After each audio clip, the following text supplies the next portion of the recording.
Sujud itu bukan di dunia. Nah tadi jadi ketika ini kita punya tanda sujud di dahi kita, maka kita usapkan ke wajah. Itu maksud dan tujuan dari usap wajah. Ala kulli hal, apapun manfaatnya, bagaimanapun hikmahnya kita usap tangan ke wajah, itu kita tidak faham, hanya Rasulullah SAW yang faham. Gitu ya. Yang saya maksudkan di sini, jangan sampai ada yang aneh kalau habis sholat terus ada yang usap wajah. Walaupun usap wajahnya kalau ngikutin di sini hadis satu tangan, mau dua tangan pun ya nggak masalah. Itu ini juga bukan perkara wajib. Gitu Pak ya, jangan diingkari. Tetap ada dalilnya. Nah terus kemudian doanya, nah ini yang jarang dibaca. Doanya itu asyhadu an la ilaha illallah hur-rahmanur rahim. Allahumma, aku bersaksi bahwa tiada Tuhan selain Allah, Dia Maha Kasih, Dia Maha Sayang. Allahumma adhib annil hamma wal hazan. Ya Rabb, ya Allah, hilangkan daripada aku al-ham. Al-ham itu hati yang sempit. Pokoknya pikiran galau lah bahasa kita anak-anak muda itu galau. Kayaknya susah untuk fokus, nggak tenang, itu namanya ham. Humum, pikiran aja tuh, hatinya gelisah aja, itu namanya ham. Ya Allah tolong hilangkan dari saya kegelisahan, kegundahan, kegalauan. Wah ini kalau sampai Allah ijabah Pak, kalau Allah ijabah selesai masalah kita ini. Kalau Allah ijabah, Bapak punya hati yang tenang, itu udah setengah solusi dari semua masalah kita.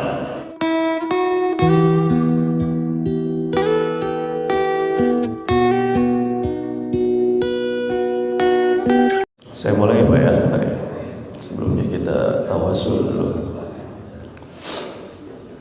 Assalamualaikum warahmatullahi wabarakatuh.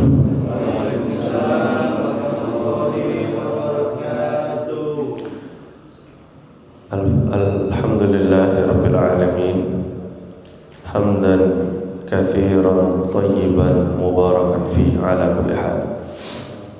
Alhamdulillahilladzi hadana li hadza wa ma kunna linahtadiya laula an hadana Allah. Asyhadu an la ilaha illallah wahdahu la syarika lah, wa asyhadu anna Muhammadan abduhu wa rasuluhu la nabiyya ba'dah.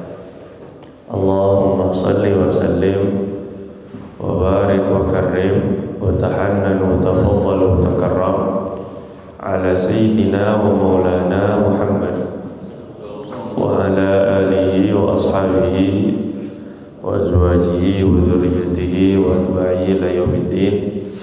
Amma ba'du. Subhanaka la ilma lana illa ma 'allamtana innaka antal alimul hakim. Wa ma as'alukum alaihi ajra wa ma as'alukum alaihi mala in ajriya illa 'ala Allah. Kita mulakan pengajian kita dengan membaca suratul Fatihah. Dengan niat yang kita niatkan, hajat yang kita hajatkan, semoga Allah Subhanahu wa taala kabulkan. Allah permudah segala urusan kita dunia maupun akhirat.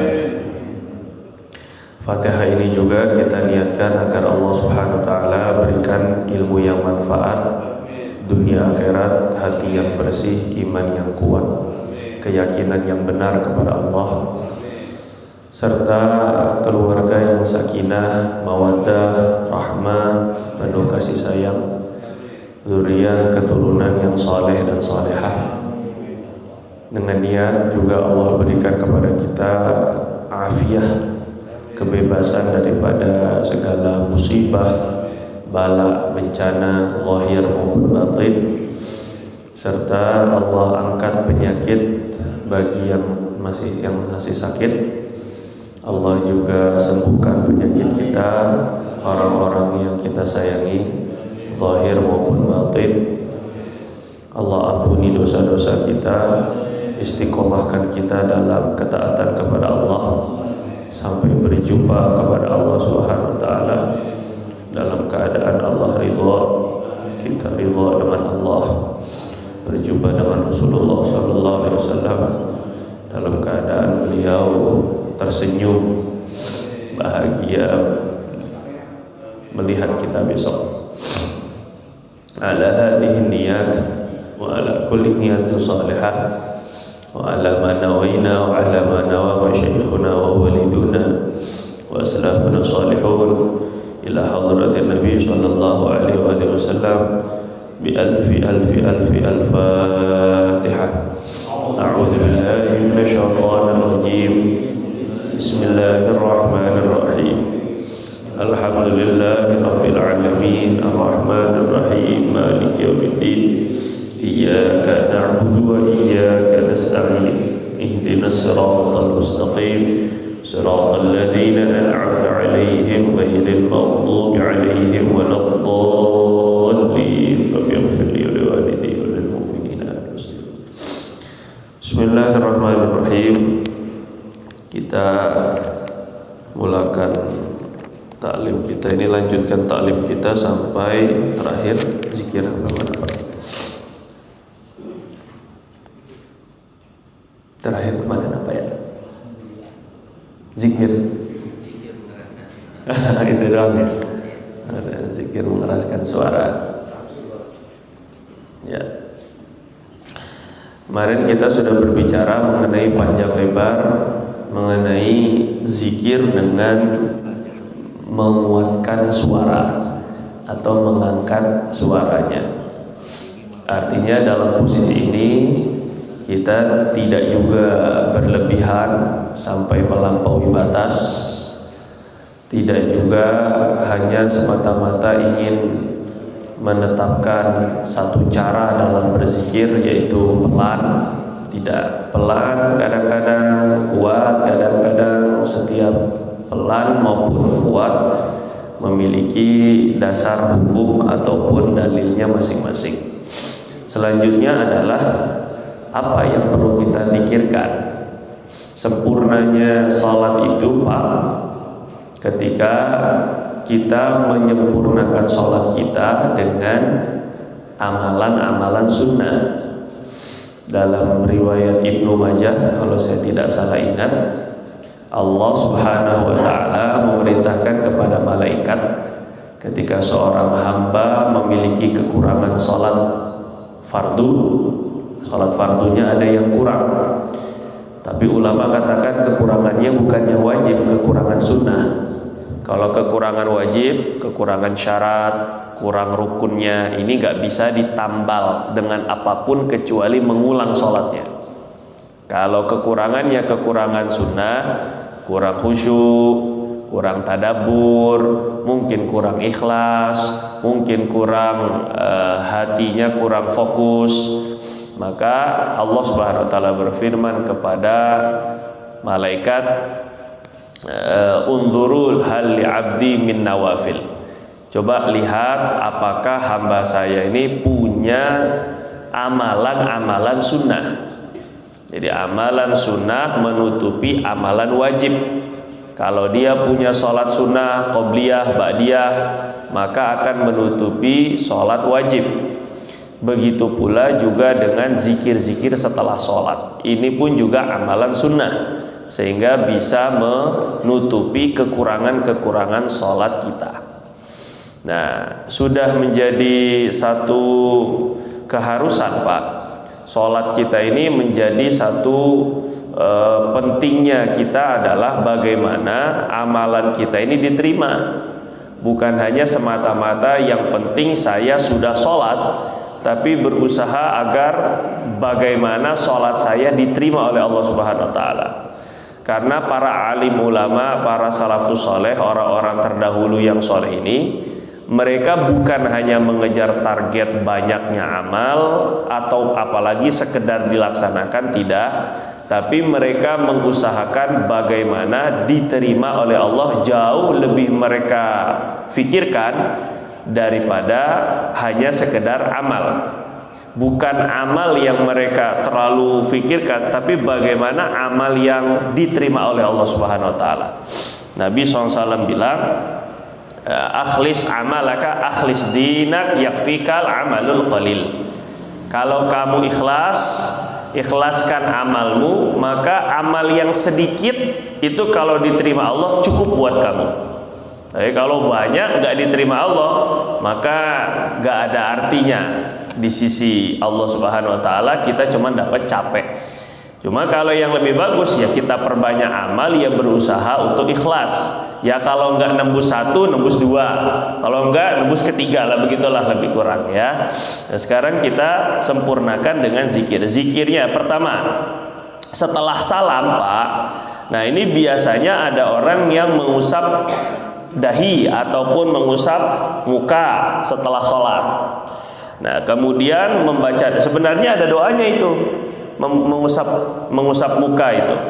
Asyhadu an la ilaha illallahur rahmanur rahim. Allahumma adhib annil hamma wal hazan. Doanya tuh itu mestinya.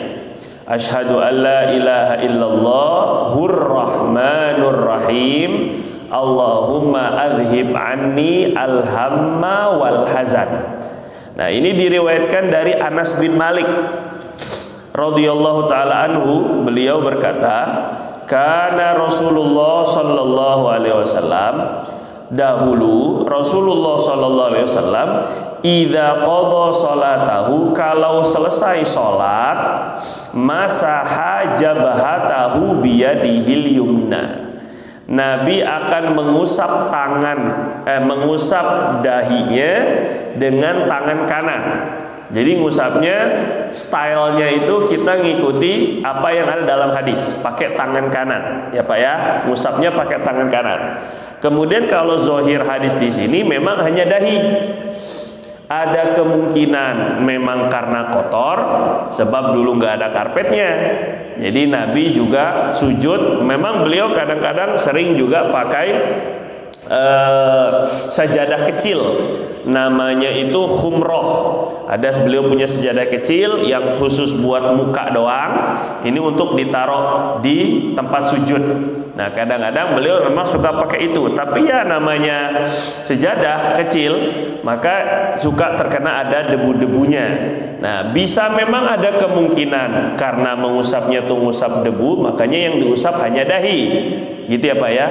Atau memang ada kemungkinan, yang ini dua-duanya ada kemungkinan, atau memang ada kemungkinan setelah sholat diusapkan ke muka, bekas daripada sujud kita, agar bagaimana sujud yang kita lakukan itu mendapatkan asar atau bekas pengaruh daripada sujud kita, itu juga membekas pada seluruh wajah kita. Ini ada dua kemungkinan. Kemungkinan yang pertama membersihkan debu daripada kotoran sujud ketika sujud.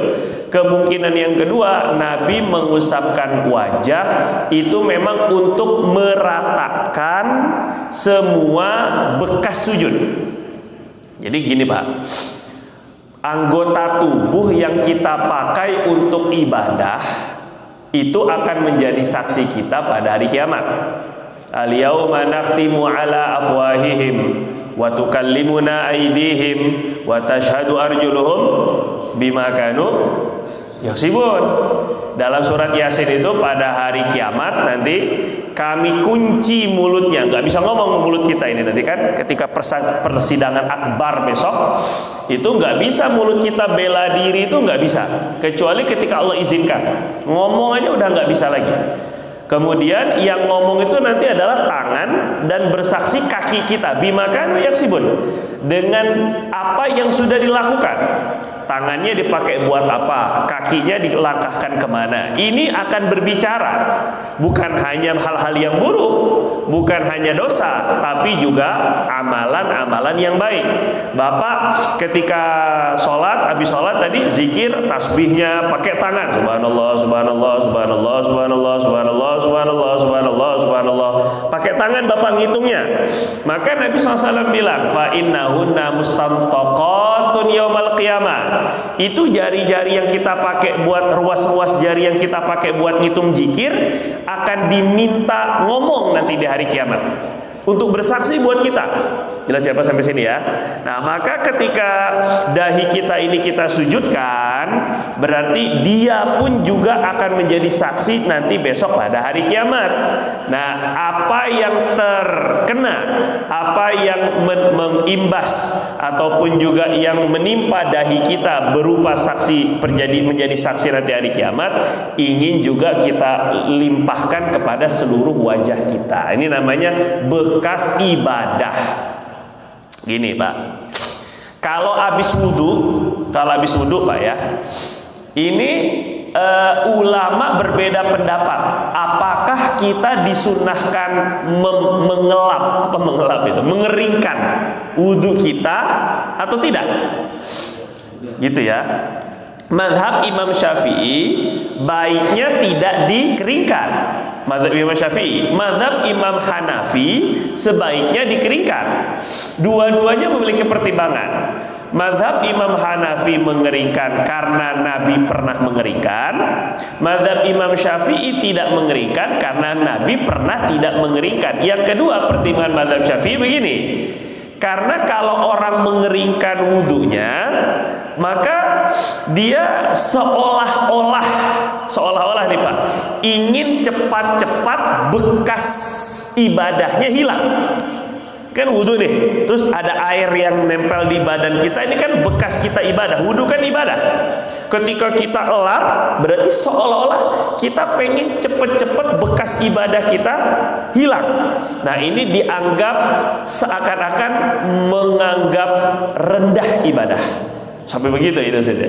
Sehingga mazhab Syafi'i tidak mensunahkan untuk kita ngelap bekas wudhu, biar kering dengan sendirinya. Karena kita ingin bekas ibadah kita terus-terusan ada di badan kita. Bisa dipahami Pak ya, kira-kira ya. Begitu pula juga dengan Sayyidina Abu Bakar radhiyallahu taala anhu, beliau berpesan, "Nak, sebelum meninggal, nak, tolong nanti abah, abi, ayah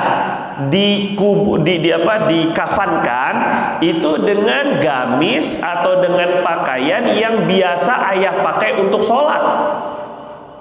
Lagi-lagi ini adalah bekas ibadah. Jadi bekas ibadah itu sedikit banyaknya akan memberi kesan, memberi pengaruh baik kepada diri kita. Bekas ibadah itu.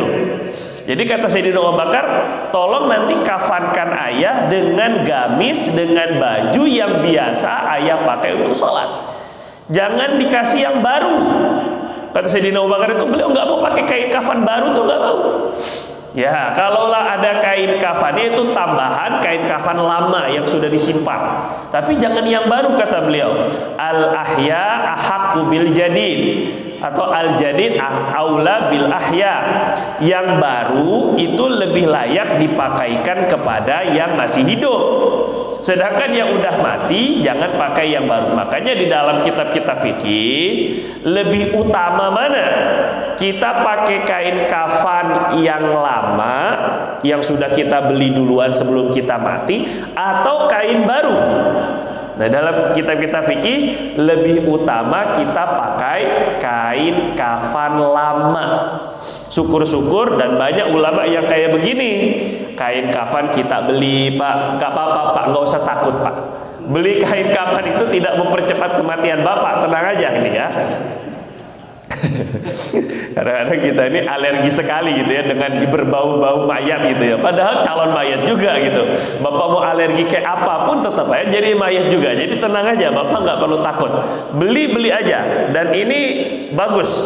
Nanti setelah beli dicuci. Jadi lebih utama itu kain yang dicuci, artinya sudah tidak baru. Tambah lagi kainnya lebih lemes lagi kalau udah dicuci, Pak. Kalau masih baru tuh, apalagi Bapak beliin kainnya yang murah lagi buat mayitnya.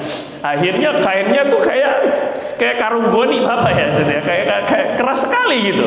Padahal yang paling bagus kain untuk kafan itu adalah kain katun. Kain katun itu paling bagus malah. Kain bahan kaos berarti katun itu, karena adem Pak, gitu ya. Nabi itu bahkan kain kafannya kain kafan suhuliyah. Suhuliyah itu kain katun yang berasal dari Yaman. Jadi kainnya Nabi itu kafannya impor. Coba itu kan. Kain kafan Nabi bukan dari Mekah, bukan dari Madinah, bukan dari Hijaz, bukan dari Saudi, tapi dari Yaman.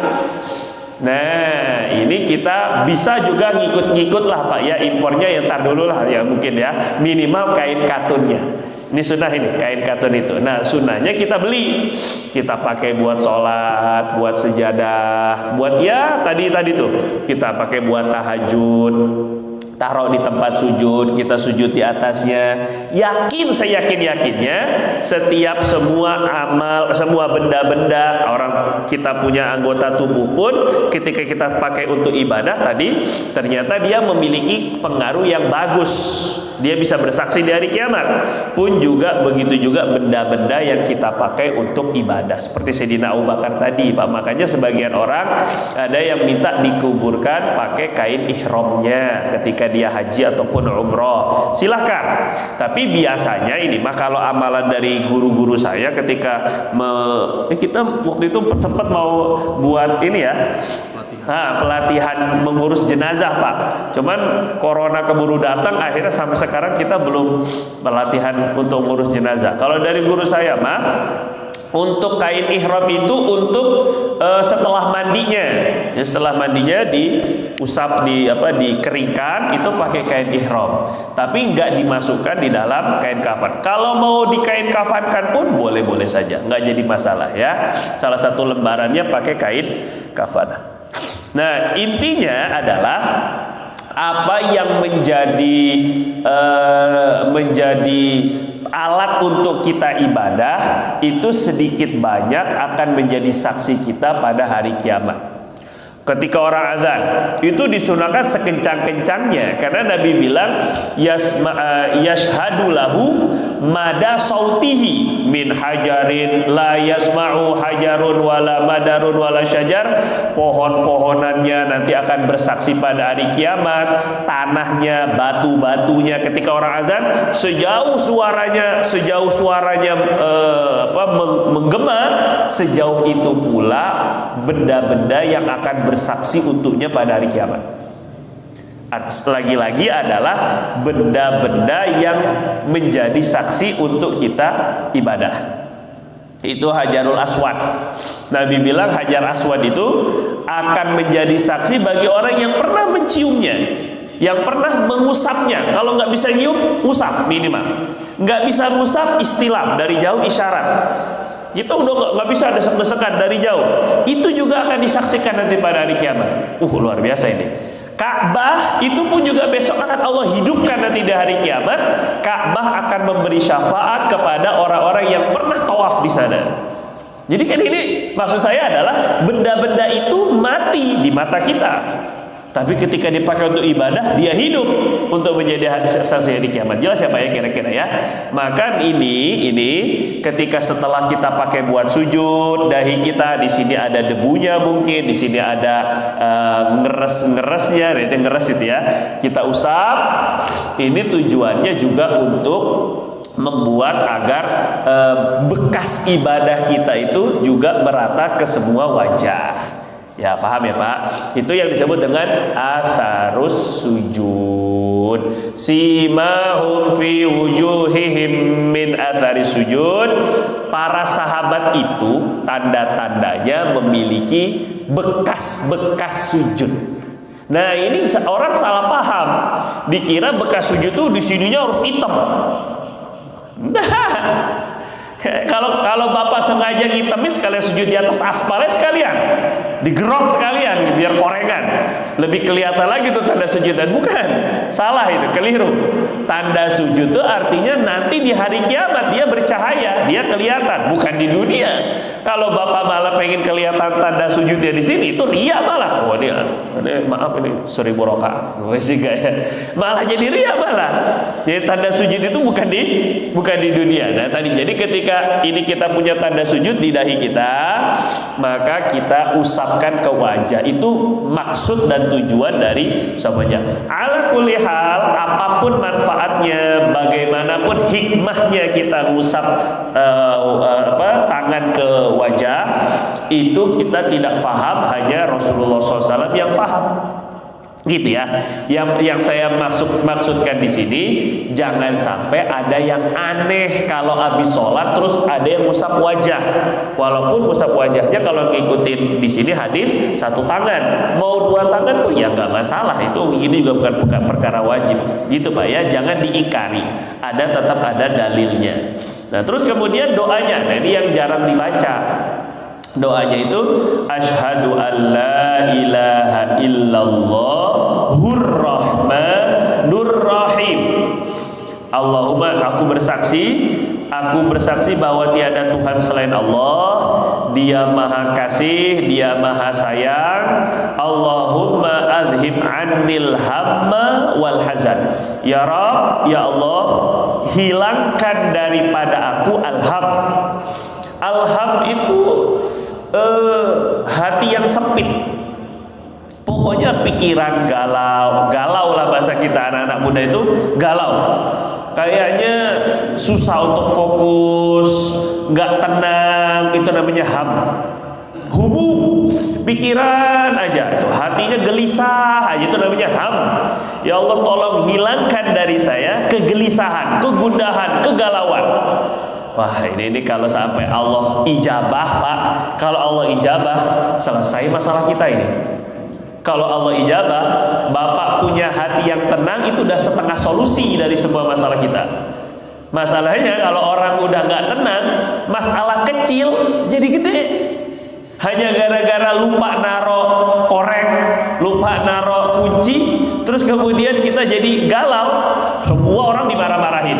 Mana sih tadi? Padahal lupa sih. Kadang-kadang naro kacamatanya di atas kepala sendiri sampai marah-marah ini kan gini. Padahal masalah kecil.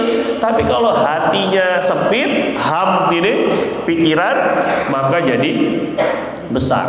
Nah maka kita ini minta sama Allah agar kegalauan kita, kesedihan kita dihilangkan oleh Allah Subhanahu wa taala. Jelas ya Pak ya? Terus ini ketika riwayat siapa ini? Imam Ibnu Sunni nomor 112, dhaif. Tuh kan hadisnya dhaif. Nah ini sekarang Imam Ibnu Sunni ini Pak beliau ini ahli hadis. Beliau ini punya kitab namanya Amalul Yaumi wal Lailah. Amalan sehari semalam, sunnah sehari semalam. Bagaimana bangun tidur, apa yang dilakukan ketika masuk kamar mandi, keluar kamar mandi, pakai pakaian, amalan-amalan yang disunahkan sehari semalam, zikir pagi, petangnya. Nah termasuk ini habis sholat. Dan Imam Nawawi, seorang ulama besar, wali min auliyaillah, mengambil hadis ini dalam kitab Al-Adhkar. Maknanya begini Pak, maknanya kalaulah ada orang yang mengatakan bahwa hadis dhaif tidak bisa diamalkan sama sekali, itu kata mereka. Tapi kata ulama hadis, justru mereka meriwayatkan hadis dhaif ini ya karena bisa diamalin.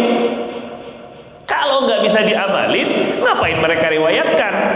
Ini menunjukkan bahwa hadis dhaif atau lemah itu tidak serta-merta ditolak. Paham nggak kira-kira Pak? Nah, saya pernah sampaikan ini ya. Misalnya gini, Imam Bukhari terkenal sekali dengan sohihnya. Jelas ya Pak? Tapi Imam Bukhari bukan hanya punya kitab Sahih Bukhari. Beliau punya kitab namanya At-Tarikhul Kabir. Beliau punya kitab namanya Al-Adabul Mufrad. Kitab Al-Adabul Mufrad ini ternyata beliau tidak seperti Sahih Bukhari. Kalau Sahih Bukhari khusus hadis-hadis sahih. Tapi kalau Al-Adabul Mufrad ada juga 1-2 hadis dhaif walaupun gak banyak. Ternyata Imam Bukhari juga pakai hadis dhaif. Yang terkenal Imam Tirmizi misalnya. Imam Tirmizi ini murid Imam Bukhari. Terkenal sekali. Bukhari, Muslim, Tirmizi, Abu Daud, Nasai, Ibnu Majah. Ini disebut dengan kitab yang 6 hadis. Ternyata Imam Tirmizi pun juga pakai hadis dhaif.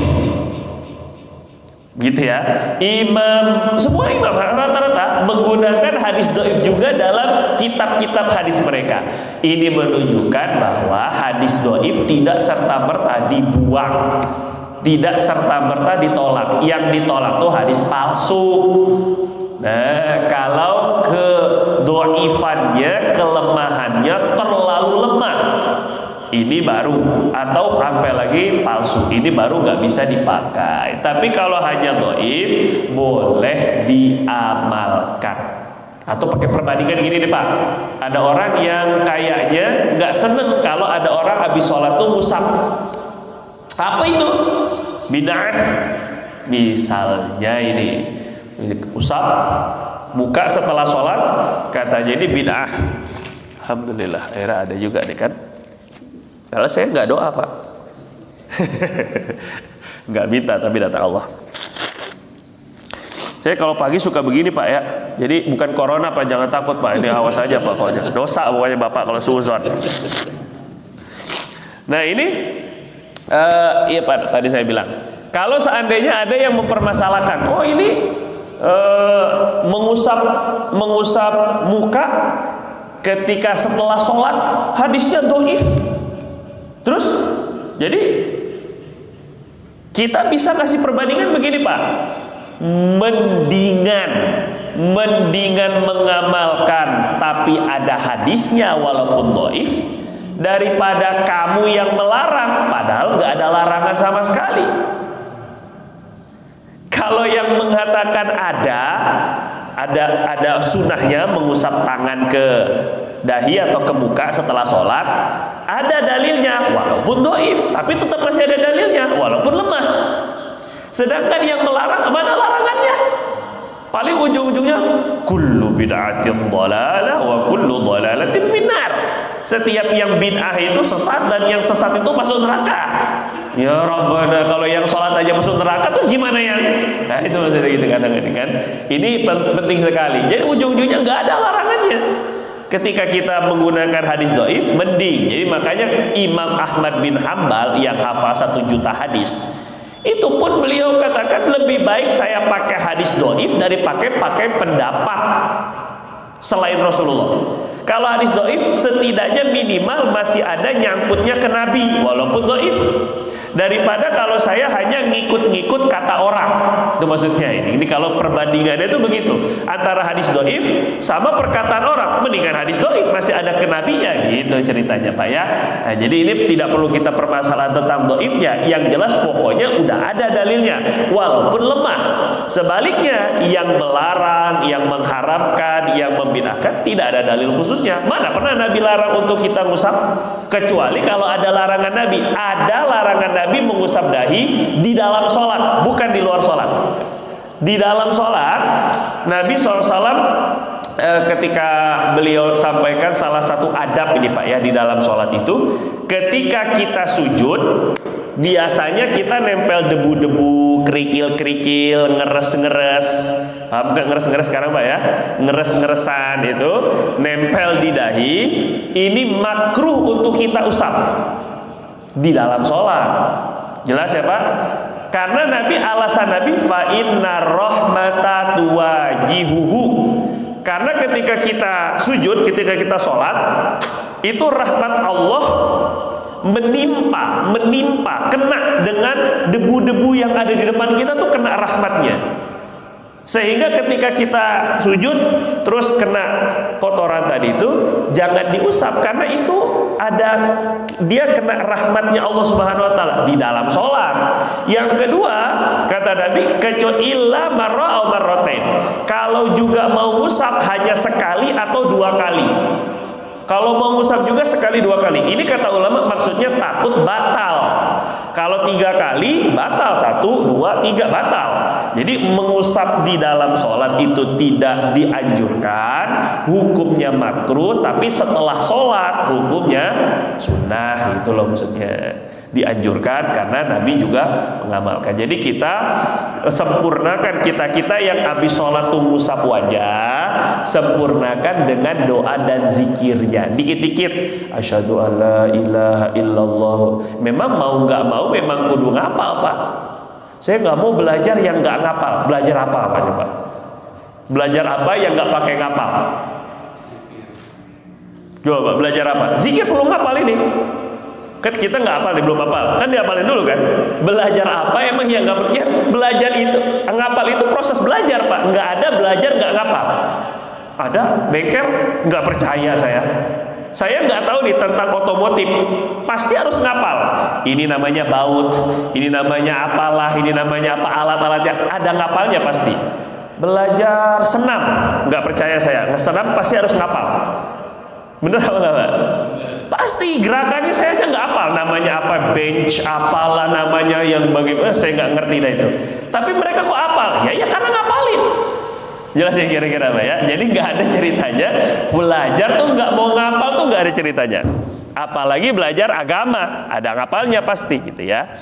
Nah ini jadi sedikit-sedikit kita amalkan dikit-dikit untuk kita sempurnakan zikir kita. Asyhadu alla ilaha illallah hur-rahmanur rahim. Allahumma adhib anni alhamma wal hazan. Kita ingin agar hati kita tenang, agar kita ceria, nggak cemberut aja, nggak sewot aja, nggak sinis aja. Kita ingin agar hati kita ini hilang, kegundahan apa segala macam. Kita mestinya begitu. Sahabat Nabi itu Pak, kalau gundah pun gundahnya gundah akhirat. Kalau gundah dunia itu nggak diperlihatkan mereka itu. Kayaknya ceria-ceria aja, padahal utang banyak misalnya. Dan sunnahnya begitu. Dalam Al-Quran sampai sama Allah tuh dipuji ini para sahabat. Gara-gara menyembunyikan kegalauannya itu Allah puji. Kata Allah, yasabuhumul jahilu agniya aminat ta'afuf. Kata Allah, mereka ini para sahabat, orang-orang yang gak tahu keadaan mereka sebenarnya menyangka mereka orang kaya, padahal miskin, tapi kelihatannya tuh kayak orang kaya, orang mampu. Minat ta'afuf, karena mereka punya sifat iffah. Nah ini penting Pak. Sifat iffah artinya sifat untuk menjaga kehormatan diri. Nggak ngemis, nggak minta-minta. Orang kita sekarang padahal mampu, tapi memperlihatkannya seolah-olah kayak pengen dibantu aja. Nah, nggak boleh. Bahkan haram kalau orang yang mampu terus ngemis lagi. Allahu Akbar. Kadang-kadang kasihan sekali bawa-bawa anak apa segala macam. Ini siang-siang anaknya dijemur Pak sampai kering. Allahu Akbar. Kasihan. Ini demi apa? Demi memperlihatkan kemiskinan mereka. Kalau memang keadaannya seperti itu silakan, tapi sebenarnya nggak boleh dijadikan sebagai mata pencaharian. Ini bahaya sebenarnya. Ada beberapa tahun yang lalu fatwa MUI keluar, mengemis itu hukumnya haram dalam keadaan sudah mampu untuk cari pekerjaan. Makanya Nabi bilang la tahillul mas'alah, tidak halal minta-minta li ghaniyin, bagi orang yang mampu, walidhimir rotin sawi, dan bagi orang yang badannya sehat. Orang masih sehat kok minta-minta, ini gimana ini kan? Mendingan cari kerja, ngepel, nyapu lah, apa, dagang apalah, dagang online sekarang. Allahu Akbar. Bisa, cuma ini nggak boleh. Jadi memperlihatkan orang Islam, jangan sampai kadang-kadang begini Pak, yang jadi masalah yang ngemis tuh pakai peci buat. Jadi seolah kita yang pakai peci ini udah kayak naruh mangkok di depan kita, ya Allahu Akbar. Saya tuh kayak ngerasa malu. Kalau ente mau minta-minta jangan pakai peci dah mendingan dah. Karena bawa simbol syiar-syiar agama gitu loh maksud saya ini kan. Seolah-olah seakan orang Islam itu pakainya bagus, kayak koko, pakai peci, tapi minta-minta ini sayang sekali gitu. Oke, ini penting. Sumbangan-sumbangan yang ada pakai apa? Peci. Anak-anak yatim pakai apa? Peci. Padahal kalau dia main belum tentu pakai peci, tapi ketika minta-minta pakai peci. Ini bukan masalah haram dan halalnya, ini bukan itunya Pak ya, bukan nggak boleh iya, tapi ini setidaknya jagalah marwah, agak harga diri. Karena Allah yang bilang kamu tuh kalau jadi orang Islam, kalau kamu punya iman, kamu nih kaya. Allah yang bilang la tahinu wa la tahzanu wa antumul a'launa in kuntum mu'minin. Jangan ngerasa rendah diri. Jangan sedih. Kalian ini orang-orang yang mulia, bahkan paling mulia kalau kalian punya iman. Jadi iman yang ada dalam diri kita ini mestinya membuat kita ini bukan sok kaya, bukan, ini lain cerita, itu sombong jatuhnya. Tapi setidaknya kita memperlihatkan bahwa kita bangga dengan keimanan kita, sehingga kita jaga kehormatan Islam, karena kita jadi simbol agama. Ya, jangan sampai bawa-bawa simbol agama sehingga membuat agama kita menjadi terhinakan. Kira-kira jelas apa ya? Nah, ini doa kita inginkan agar doa yang kita panjatkan tadi, Allahumma adhib anni alhamma wal hazan. Ya Allah, hilangkan daripada kegelisahan dan juga kesedihan, khususnya dari wajah saya. Kalaulah dalam hati gusar, gundah, gelisah, sedih, setidaknya wajah tetap bisa ceria. Bahkan Nabi bilang, ista'inu ala qadha'il hawaij, ista'inu ala hajatikum bihisanil wujuh. Kalian kalau mau minta bantuan, kata Nabi ini, kalau mau minta bantuan atas hajat kalian, maka cari orang-orang yang wajahnya itu ceria, wajahnya ganteng. Kalau dilihat udah mesem-mesem, jangan nyari bantuan sama dia, itu nggak usah itu kan. Apalagi udah memperlihatkan dirinya itu lebih sedih daripada siapapun. Misalnya, kadang-kadang kita justru curhat, malah dia adu-aduan nasib. Tema masih biasa begitu, aneh lebih parah. Jadi malah ngadu nasib dia nih, main ngenes-ngenesan gitu, main sedih-sedihan jadinya. Ini nggak jadi solusi malah ini kan kadang-kadang nih ya. Kalau Nabi suruhnya bihisanil wujuh, cari yang wajahnya ceria, cari yang wajahnya bagus, enak dipandang. Nah, yang kayak gini nih baru bisa kita minta solusinya dari dia. Gitu ya, lebih kurang Pak ya. Ini mungkin sedikit banyak tentang zikir setelah sholat. Asyhadu alla ilaha illallahur rahmanur rahim, Allahumma adhib anil hamma wal hazan. Bisa Pak? Bisa ikutin bareng-bareng nggak Pak ya? Bismillahirrahmanirrahim. Asyhadu alla ilaha illallah hur-rahmanur rahim. Allahumma adhib anil hamma wal hazan. Allahumma adhib anil hamma wal hazan. Sekali lagi, Allahumma adhib anil hamma wal hazan. Bisa Pak? Insya Allahnya aja dulu lah ya kan. Yang penting. Oh, saya nggak bisa, berarti bawa bukunya habis sholat. Allahumma gitu lagi. Wallahu taala alam. Ada pertanyaan Pak sampai sini silakan. Oh ya.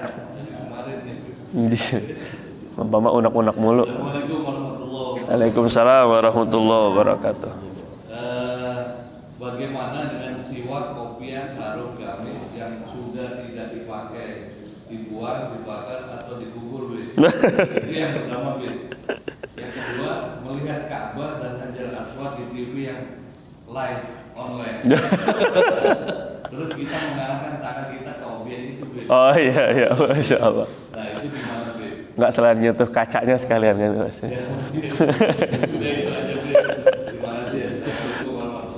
Waalaikumsalam warahmatullahi wabarakatuh. Pertama, ada kopiah, ada sarung, ada siwak, ataupun ada koko yang tidak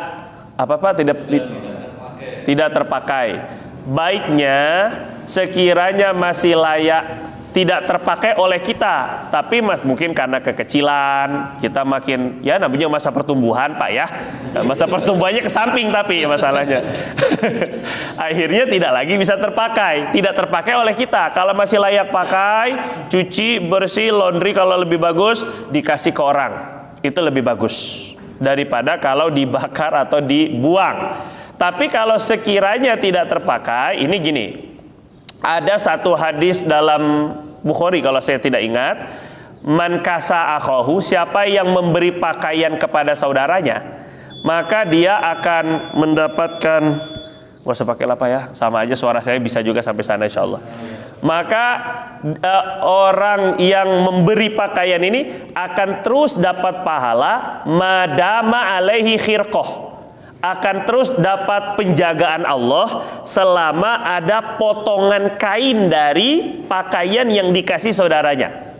Jadi misalnya masih bagus, ambil potongannya, tambahkan ke mana untuk biar orang yang ngasih tetap dapat perlindungan Allah. Terus-terusan dapat pahalanya walaupun hanya sepotong kainnya. Ini contoh saja ini misalnya. Jadi bisa tadi, misalnya bapak kasih nggak bentuknya pakaian, mungkin dipotong-potong jadi buat lap masjid, gitu misalnya. Ini contoh aja ini misalnya. Intinya pemanfaatannya tuh nggak mesti jadi baju. Nah, kecuali kalau seandainya memang sama sekali sudah tidak layak pakai, sudah tidak bisa dimanfaatkan, maka sisa terserah bapak itu mah, mau dibakar boleh, dibuang boleh, silakan. Begitu juga dengan siwak, begitu juga dengan kopiah atau peci, yang jelas dia tidak sama seperti Quran. Kalau Quran memang dia ada tulisan lafaz Quran itu mushaf, ada tulisan Quran lafaz firman Allahnya, perkataan Allahnya. Jelas kita muliakan tadi dengan cara kalau ada Quran yang sudah tidak terpakai, kita nggak bisa langsung buang begitu saja. Nanti takut terinjak, takut nanti terkena najis. Jadi kita muliakan Quran itu dengan cara kita bakar. Niat bakarnya tuh bukan karena benci, membakar, wah ini bakar Quran, itu kalau benci. Kalau untuk menyelamatkan dia daripada kehinaan, maka itu dianjurkan untuk kita bakar.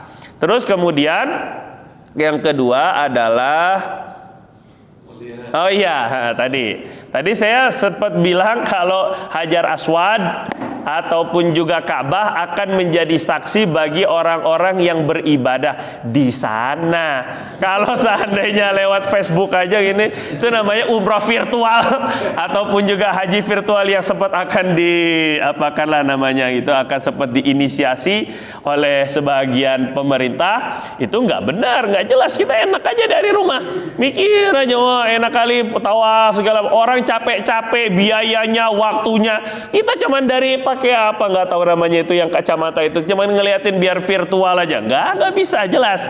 Itu beda sekali walaupun misalnya live itu ya. Tapi kalau memandang Ka'bahnya ini bisa, karena yang namanya memandang, Nabi itu bilang bahwa yang memandang itu sudah dapat 10 kebaikan. Allah menurunkan 100 rahmat kepada di Ka'bah. Allah menurunkan 100 rahmat di Ka'bah. Beberapa, coba saya pembagiannya saya lupa. Sebeberapa puluh untuk orang yang tawaf, beberapa puluh untuk orang yang menyentuh, beberapa puluh untuk 10 terakhir untuk orang yang melihat. Kalau nggak salah pembagiannya 60 rahmat, 60 pahala untuk orang yang tawaf, 30 untuk yang menyentuh, 10 untuk yang melihat. Nah, kalau melihat Ka'bah itu memang bahagian daripada ibadah. Jadi insya Allah kalau melihatnya melalui live ataupun juga melihat daripada gambar, insya Allah sedikit banyak pun juga dapat pahala. Walaupun jelas berbeda dengan kita melihat langsung. Makanya niat umroh Pak, insya Allah. Udah dibuka ini, niat umrah insya Allah ya Pak. Nah, niatkan aja dulu, jangan lihat duitnya dari mana. Itu sabodo teing. Nanti terserah Allah itu mah. Pokoknya yang penting niat dulu. Kalau Allah kita niatnya ikhlas, pasti Allah kasih jalan. Pasti itu gitu ya Pak ya. Sekarang udah mulai dibuka. Sekarang udah nggak ada corona lagi di sana insya Allah. Cuman orang Indonesia tetap harus di karantina itu aja kan. Orang Indonesia soalnya, bukan karena Omikron, bukan karena Indonesianya itu aja. Jika di karantina dulu 3 hari ya Pak ya. Ada pertanyaan lagi Pak? Ada nggak pertanyaan? Ah ya Pak Ginting, silakan. Waalaikumsalam warahmatullahi wabarakatuh. Kaitan dengan mengusap wajah. Ya, mengusap wajah. Saya sempat pengaruh juga gitu. Jadi pernah dibilang bahwa ketika tidak tahu hafalannya, maka pada saat mengusap wajah itu tidak benar. Ketika apa Pak? Pada saat mengusap wajahnya, jadi tidak benar. Tidak benar karena apalagi tidak hafal bacaannya tadi. Oke. Yang kedua gitu, kaitan dengan pada saat ya tadi minta ya. Nah, bagaimana juga ketika orang itu menjadi terpidana. Ya, itu kan selalu dibalakan di toko pakai kopiah. Iya, paham. Bener. Padahal dia sebagai terpidana. Tapi disimbolkan itu simbol bukan. Benar. Ya. Bagaimana? Allahu Akbar. Kasih Bib. Ya, ada lagi nggak yang ketiga? Oh, dua dulu. Ada dulunya ini kan. Yang pertama, Pak, ini mengenai usapan wajah. Tadi sudah saya jelaskan panjang lebar. Saya nggak enak Pak ngeliat muka saya sendiri, malu. Gitu nih. Iya benar Pak. Saya tuh nggak suka pakai spanduk gede-gede. Ngeliat muka saya sendiri saya tuh malu gitu ya kayaknya. Jadi yang pertama ini mengenai masalah ngusap wajah tadi. Apakah kalau kita nggak baca doanya, kalau kita nggak hafal doanya, sehingga mengusap wajahnya jadi tidak benar atau jadi keliru? Tidak. Ini dua hal yang memang satu hadis, ya, dua amalan yang berbeda. Makanya tadi saya bilang bahwa mengusap wajah ini punya hikmah. Hikmahnya satu tadi yang ngusap bersihin bekas dari sujud setelah sholat kalau memang kotor. Yang kedua adalah tadi untuk meratakan bekas ibadah kita. Jelas ya Pak ya? Sama kayak habis doa. Habis doa, sunnah Nabi itu sebelum kalau sudah menyelesaikan doanya, beliau akan mengusapkan tangannya ke wajah karena tangan ini habis doa. Paham ya Pak ya? Bekas ibadah. Maka kita usapkan di muka. Ini sunnah. Nah sama juga dengan sholat tadi. Jadi mengusapnya itu punya hikmah, punya manfaat tersendiri. Doa itu pun juga punya manfaat tersendiri, yaitu ibadah kedua, yaitu ibadahnya adalah doa atau zikir yang tadi kita baca tadi itu. Sehingga kalau hanya mampu salah satu, tidak menggugurkan yang kedua. Karena ini berbeda kasus misalnya gini kan. Satu kasus mengusap itu sudah memang ada ketentuannya. Dua kasus untuk ataupun masalah zikir itu juga ada tuntunannya. Kalau kita hanya mampu satu maka tidak menggugurkan sunnah yang lain. Bisanya doanya doang, mengusapnya nggak bisa. Ada juga misalnya nggak punya tangan, bisanya doanya doang. Apakah jadi nggak doa gara-gara nggak bisa mengusap? Enggak, ya tetap doa. Walaupun nggak bisa ngusap tangannya. Sama kayak tadi Bapak, kasusnya kebalik. Kasusnya ngusapnya bisa, doanya yang belum bisa. Apakah jadi ngusapnya tidak boleh? Ya tetap boleh. Karena dua masalah, dua tuntunan yang berbeda. Tuntunan ngusap iya, tuntunan doa juga ada. Jelas siapa kira-kira? Jadi tidak benar kalau dikatakan tidak benar. Tidak benar kalau dikatakan tidak benar gitu ya. Yang benar adalah benar. Pengacara suka pakai bahasa-bahasa begitu kan biasanya kan, putar-putar aja kan. Terus kemudian yang kedua, ini juga benar juga sih Pak memang. Ketika ada yang kena narkoba, terpidana, kok tiba-tiba pakai peci, padahal sebelumnya ya mabok misalnya kan. Bandar narkoba perempuannya pakai kadang-kadang ditutupin kerudung, ya seperti itulah lebih kurang. Ya di lain sisi memang kita bisa lihat seperti pengemis tadi, itu agaknya menghinakan simbol agama kita lah kan. Karena ya walaupun saya tahu di dalam gereja pun juga mereka pakai kerudung, biarawatinya gitu kan, ataupun juga paus, paus pakai peci, paus bukan paus ikan Pak, ini paus Paulus, babah gitu sebutnya, gitu. Babah atau paus Paulus itu pun juga pakai peci kan? Ya kita tahu. Jadi itu memang bukan simbol agama tertentu. Iya, tapi di Indonesia Raya itu yang pakai kerudungnya orang Islam, yang pakai peci ya orang Islam gitu maksudnya. Jarang sekali orang non Muslim pakai peci, itu jarang sekali. Atau orang non Muslim pakai kerudung, hampir lebih nggak ada, kecuali tadi hanya biarawatinya. Itu pun kerudungnya kerudung khusus, nggak semua kerudung dia pakai. Jelas siapa kira-kira ini ya? Nah maka kalau itu sudah menjadi adat, baiknya memang ini satu, baiknya kalau dilihat dari sana, kalau dilihat dari takut menghinakan agama, ini satu bisa kita lihat dari satu sisi. Itu jadi kurang pantas lah selama ini nggak pakai peci kok jadi pakai peci. Tapi kalau kerudung nggak begitu. Kalau kerudung ini kewajiban setiap wanita yang Islam. mau dia pengedar narkoba, mau dia pembunuh, mau dia pencuri, tetap kewajiban berkerudungnya tetap wajib. Jadi berkewajiban kerudung nutup aurat itu, Pak, itu tidak ada kaitannya dengan perbuatan dia. Misalnya saya belum bisa sholat, saya belum sholat, jadi nggak pakai kerudung. Enggak, beda. Sholat mah kewajiban pertama, nutup aurat kewajiban kedua. Jadi tidak ada kaitannya kalau seandainya orang nggak sholat berarti nggak pakai kerudung. Atau sebaliknya, orang sholat berarti terus nggak pakai kerudung. Juga nggak ada kaitannya. Dua-duanya kewajiban, sama-sama wajib gitu loh Pak, maksud saya. Jelas ya Pak ya? Dua-duanya sama-sama kewajiban, perintah Allah Subhanahu wa taala. Jadi kalau kerudung tetap pakai. Mau dia pakai kerudung karena malu, mau dia pakai kerudung karena mungkin untuk memperlihatkan bahwa dia udah jadi orang baik, tapi setidaknya memang perintah Allah. Jadi tidak bisa dibuka. Nggak boleh dibuka. Mau dia terpidana, mau dia terdakwa, mau dia tidak bersalah, tetap kerudung itu wajib bagi perempuan yang muslimah. Sampai sini sudah Pak, titik ya. Kalau kerudung, cuman kalau pecinya tadi memang dihindari. Lebih baik memang tidak. Tapi kalaulah ada, kalaulah dipakaikan atau memang dia yang mau pakai, ya tugas kita husnuzon. Husnuzonnya mungkin ini simbol dia akan menjadi orang baik. Ya di lain sisi kita lihat memang ini seperti agak menghinakan lah, ini simbol agama kita. Tapi ada juga kita bisa membuat husnudzon atau prasangka yang baik. Prasangka yang baik tadi dalam bentuk bahwa dia mungkin memang ingin taubat, sehingga pakai peci itu maksudnya pengen sholat gitu maksudnya. Yang sebelumnya nggak pernah sholat sekarang udah mau sholat. Itu bisa kita juga lihat semacam itu, sehingga tidak kita salahkan 100% bagi terpidana yang menggunakan peci. Gitu Pak maksud saya. Jelas ya Pak ya? Nah, tugas kita husnuzon aja lah begitu maksudnya. Yang lain ada Pak? Terakhir 10 menit terakhir 1 April.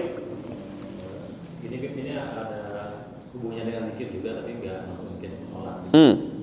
Kalau misalnya kita mendengarkan khutbah Jumat, terus ada beberapa yang sering dilihat sambil dengerin tapi sambil berzikir. Nah, apakah itu bermasalah gitu? Karena itu kan zikir, gitu. Kalau main-main gitu kan, Iya. ada hadisnya, bermain zikir, pahala. Kalau sifatnya zikir, karena sebagian orang kan nggak hanya seperti itu, ketika ngobrol pun ngobrol sama Nabi gitu.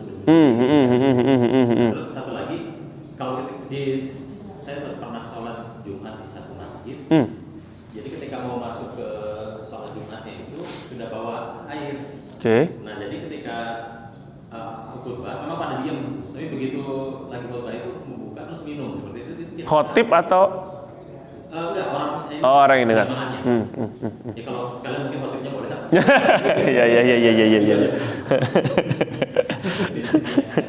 Jadi pertama, zikir ketika khutbah.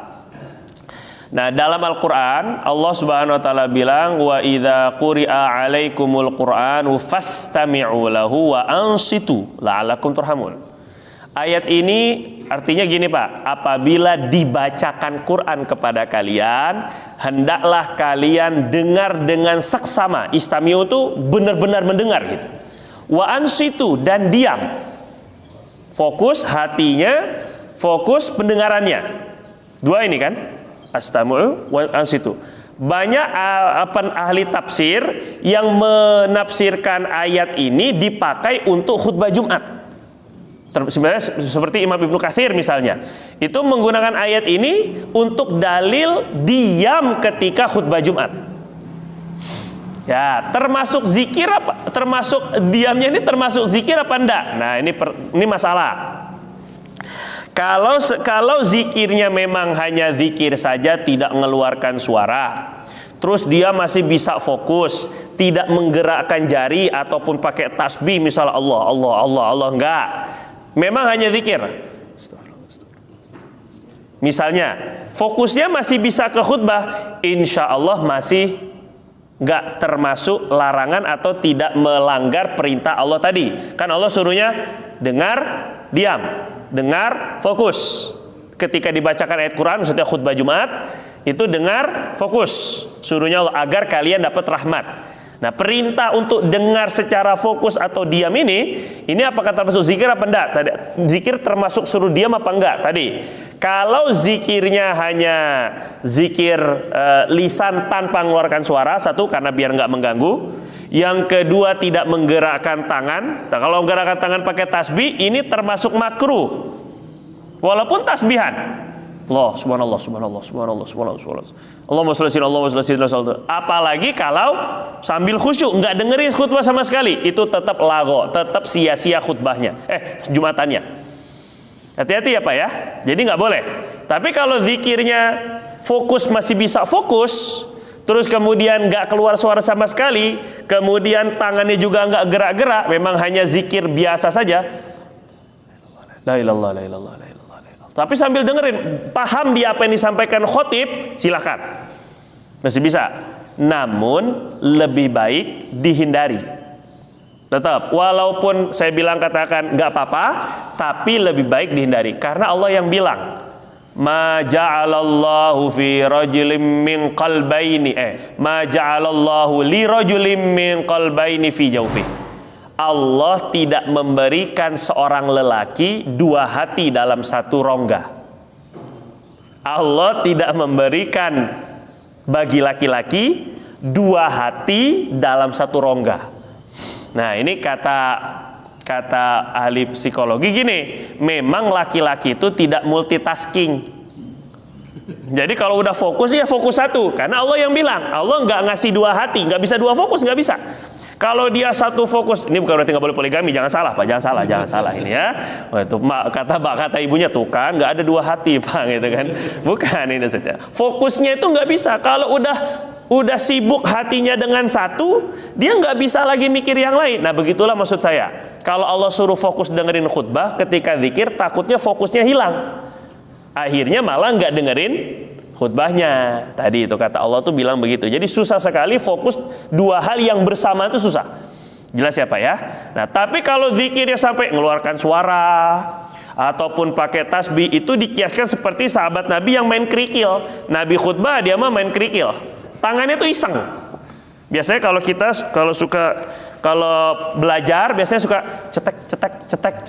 cetek. Oh itu kalau mau guru saya udah dia omelin langsung itu. Kurang kerjaan gitu. Cetek. Ada yang begitu. Ada yang pernah lihat Pak? Kalau lagi ngaji itu, kalau lagi belajar itu, ini apa nih? Apa fungsinya ini kan? Ini sia-sia ini sebenarnya ini. Itu dihindari tuh kalau bisa kalau lagi ngaji. Ada yang mainin jenggot aja kerjanya ini kan. Pak Gali mah enggak ya nih ya, jangan ya. Ada yang mainin jenggot aja, mendengarin pengajian tapi nah ini juga makruh. Lagi dengerin khutbah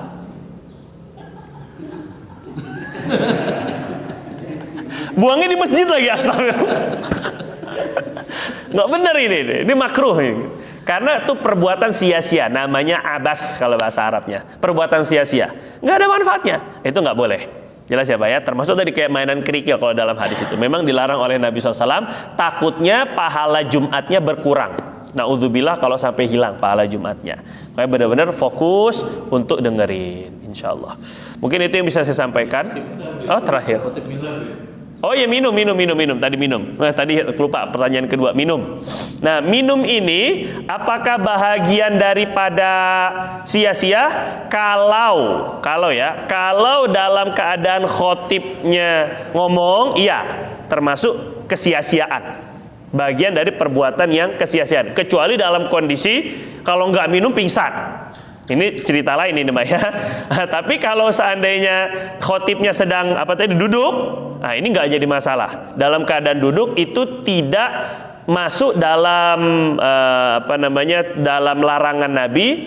Idza khatabal khatib, idza sa'idal khatibu alal mimbar. Kalau seandainya khotibnya sudah naik mimbar, maka jangan berbicara. Fala yaqulanna ahadukum li akhihi ansit. Jangan bilang kepada saudaranya, bahkan untuk negur pun nggak boleh. Ada yang lagi berisik, khotib lagi ngomong, lagi berisik, diam. Kita yang ngomong diam itu pun udah sia-sia gitu maksudnya gitu ya. Jadi karena ngomong. Tapi kalau dalam keadaan khotibnya lagi duduk, ini kita sunnah doa. Maknanya kita boleh ngomong. boleh, itu nggak makruh gitu, termasuk minum itu nggak jadi masalah. Kalau khotibnya minum boleh nggak? Boleh. Nggak capek Pak, teriak-teriak segala macam. Cuma makruh tetap kalau sambil berdiri. Nah, minumnya pas lagi duduk, maksudnya sunat. Kalau sambil minum sambil alhamdulillah hadirin. Khotib kurang ilmu, khotibnya tidak beradab, kan? Ya jelas nggak mungkin gitu ya, cuman itu makruh. Tadi Bapak. Berarti termasuk sholat tahiyatul masjid atau sholat qobliyah itu tidak diperkenankan setelah khotib naik mimbar ya? Nah, kalau selagi khotib lagi naik mimbar, hanya disunnahkan sholat tahiyatul masjid. Berarti gini, kalau Bapak kebagian masjid, baru boleh sholat. Kalau Bapak kebagiannya di parkiran, mana ada tahiyatul parkiran, kan nggak ada Pak. Paham ya? Makanya nggak boleh sholat itu, yang di sana baru datang terus sholat. Orang lagi khotib di sini lagi khutbah, dia langsung duduk. Orang nggak ada tahiyatul parkirannya. Jelas ya Pak ya? Ulama satu-satunya sholat yang boleh dilaksanakan ketika khotib sedang khutbah hanya tahiyatul masjid saja. Nah, jadi hanya yang kebagian dalam masjid aja yang boleh sholat. Di teras boleh, itu masuk masjid, teras ini. Kecuali, saya nggak tahu, kecuali kalau ketika dulu masjid ini dibangun, teras tidak termasuk daripada area masjid. Maka artinya orang wanita haid boleh masuk. Nah, ini berarti bukan masjid, itu nggak ada tahiyatul teras. Nah, jelas ya. Tapi kalau itu bahagian dari masjid, orang boleh iktikaf di situ, orang haid nggak boleh masuk, orang junub nggak bisa masuk di teras itu, berarti itu masjid. Nah, itu tinggal dilihat status gambar denah masjidnya aja dulu bagaimana. Ini masuk dalam masjid apa enggak gitu. Jelas ya Pak? Ya terakhir dah gitu. Jadi kalau misalkan kita kan nggak boleh dengar isyarat ya, kita boleh dengar apa? Ngasih tahu. Nah, isyarat. Boleh. Kalau dalam kitab fikih gitu Pak ya. Kalau kita mau ngasih tahu, kan dalam hadis nggak boleh ngomong. Diam. Kita ngomong diam itu udah sia-sia. Tapi boleh pakai isyarat. Langsung begini isyaratnya Pak. Maksudnya diam ya. Tutup mulutnya maksudnya gitu kan. Ngomong mulu maksudnya kan. Ya itu boleh. Kalau pakai isyarat boleh. Wallahu a'lam. Subhanakallahumma bihamdika asyhadu an la ilaha illa anta nastaghfiruka wa natubu ilaik. Lebih kurang saya mohon maaf. Assalamualaikum warahmatullahi wabarakatuh.